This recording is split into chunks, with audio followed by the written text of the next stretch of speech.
Welcome back here on Live Now from Fox, 8:36 on the East Coast and 5:36 on the West Coast. A lot to discuss out of the Middle East this morning, and you are taking a live look over the Israel-Lebanon border. That is a view from Israel. At this point, Israel has said it will launch a, quote, severe and significant attack against Iran, but the real question here is when. In the meantime, Iran's supreme leader said Israel, quote, will not last long and, quote, will never defeat Hamas and Hezbollah. Ayatollah Ali Khamenei making the comments Friday with a rifle by his side, urging nations from Afghanistan to Yemen and from Iran to Gaza to be ready to attack Israel. The supreme leader also praising the October 7th massacre by Hamas terrorists in southern Israel, adding that Iran-backed armed groups in the Middle East will not back down, despite Israel taking out terrorist leadership from both Hezbollah and Hamas. Khamenei delivered his first sermon in 5 years to tens of thousands of people Friday at a mosque in Tehran. Again, a lot to discuss here, so I do want to bring in a friend of the show, Behnam Ben Taleblu, Senior Fellow at the Foundation for Defense of Democracies, where he focuses on Iranian security and political issues. Thank you so much for taking the time to be here with us, as always. Pleasure to be with you, Josh. Good morning. Good morning. Well, first off, I do want to ask you about those comments by Iran's supreme leader. He, of course, said that Israel, quote, will not last long, but also that Hezbollah and Hamas cannot be defeated. What are your overall thoughts and reaction to those comments? Well, as you mentioned, those comments came within a special edition, if you will, of Friday prayers. Every time the supreme leader deigns to give the speech after Friday prayers in Tehran, it's something akin to a State of the Union. So it's, a broad speech outlining policy, views, ideas. And in this sense, this is exactly what the supreme leader is doing, which is he's keeping the Islamic Republic on the path of hate, on the path of exporting the revolution, and showing that really the Islamic Republic has been unfazed by the entire 1 year of madness and war and mayhem that we've seen in the Middle East since the anniversary of the October 7th terrorist attack by Hamas. And with respect to Hezbollah and Hamas, that's particularly been Islamic Republic's strategy, really, to find the way on the cheap to politically and militarily bail out Hamas and Hezbollah. And Iran has increasingly been calling on what's left of its acts of resistance to join this fight.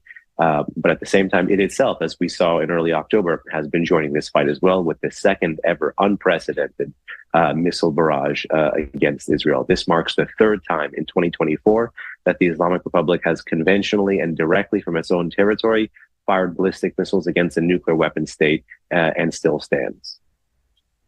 Talking a little bit about what to expect here, we do know that Israel has said it is going to respond to Iran's ballistic missile attack that happened on Tuesday. They've said it will be severe. It will be a very strong attack. There's questions about whether nuclear sites will actually be attacked, though, in the retaliatory strike. So my question for you here is, do we have any idea when all of this could happen? So many people have speculated, but do we have a hard day that it is likely to happen? Frankly and honestly, we have no hard day, no hard idea as to the target, no hard idea as to the vector of the attack. Last time when the Israelis responded to the April 13, April 14 cruise missile, ballistic missile, and suicide drone barrage that the Islamic Republic shot at Israel in response to the taking out of some of its senior IRGC officials in a compound in Damascus on April 1st. The way the Israelis struck, the timing of the strike was totally unprecedented. And what they showed was that militarily they could do a lot more damage with a lot less munitions and with a lot less visibility. If you remember, they went after a major radar facility that was tied to both guarding a nuclear center as well as guarding a larger military base. So in this instance, what they did on April 19th is probably going to be the price floor. If we had to guess, and again, we can only speculate based on what targets that the regime that the regime wants to protect, Israel may want to punch back at those. But again, that's just speculation. So one has to assume military targets. One has to assume command and control tied to the Islamic Revolutionary Guard Corps. One can probably assess that the Israelis want to strike back at the military facilities and launch centers that fired those ballistic missiles earlier this October. But again, that's all speculation right now, because Israel has been both tight-lipped as to the nature of the strike, as well as, of course, the fact that America has weighed in on what should or should not be targeted. Does that lead to a wider escalation here if nuclear sites, oil there, are targeted and you see those sites destroyed? Is that likely to lead to a conflict that is larger, or is any sort of retaliatory strike likely to lead to that? Do we know? Well, there's a lot of variables there. One is, of course, the publicity surrounding the attack. On April 19th, when the Israelis responded to the Iranian previous barrage on April 13 and 14, the Israelis chose not to publicize or take credit for the fact that they were involved in this strike. And that was both a signal to the Biden administration as well as a face-saving line of retreat to the Islamic Republic.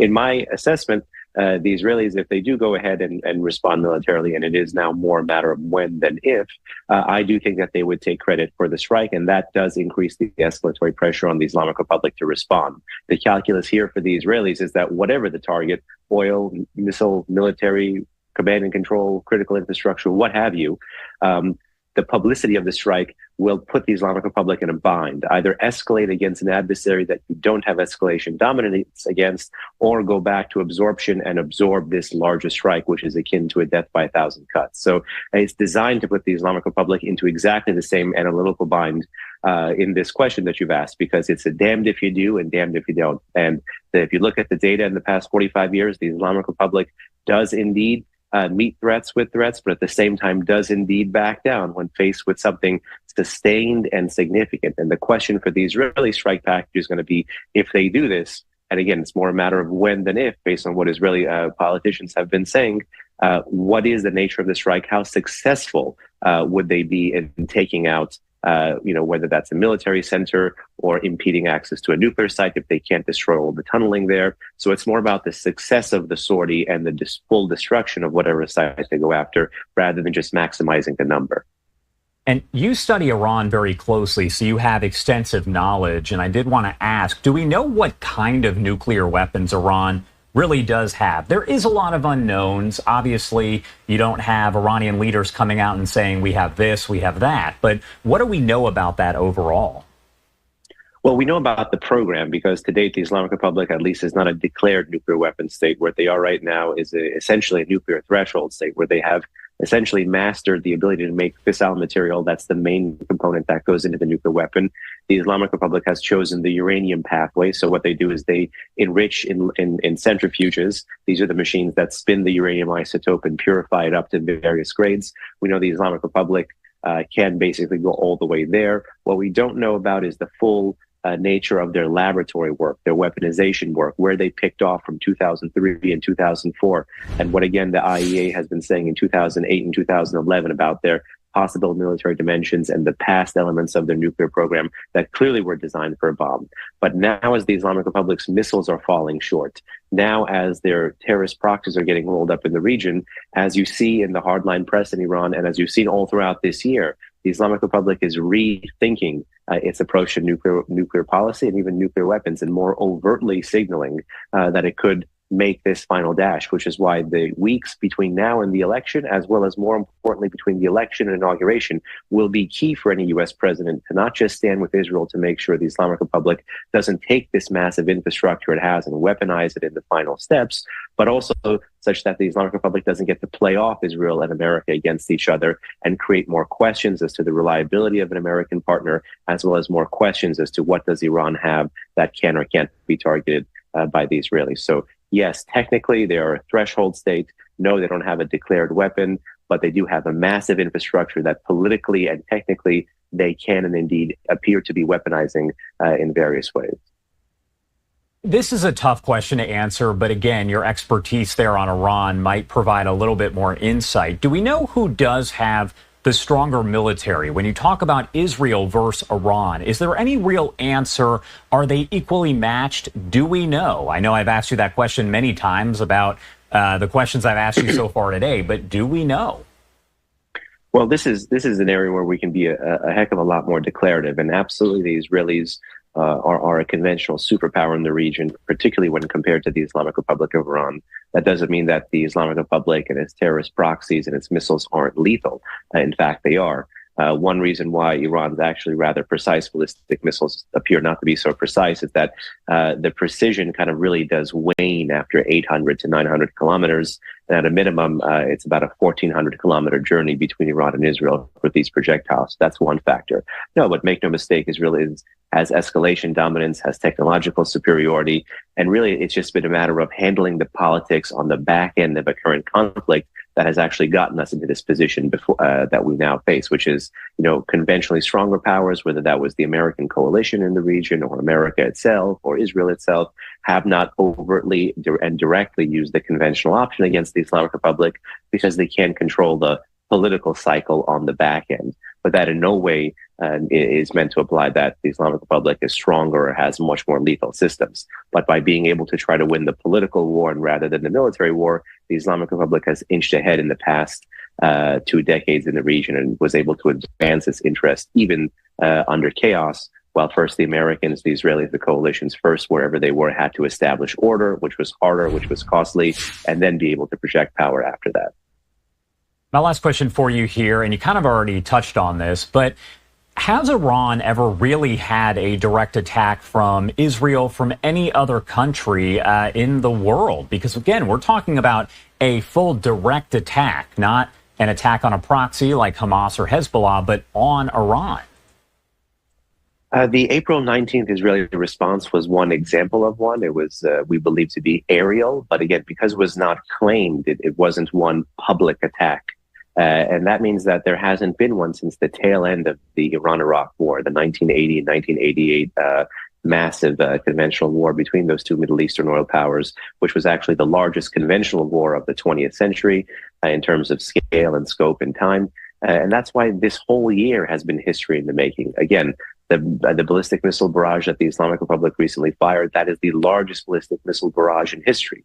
Now, the Islamic Republic has done something 3 times that America has never done and that the Soviet Union has never done, which is to fire directly from your own territory against a nuclear weapon state. So there are so many things being changed and at rapid fire in this year. And in particular, as we get closer to the October 7th anniversary and the world that created in the aftermath, I keep your eyes peeled for more history-making moments in the Middle East, whether that be for better or for worse.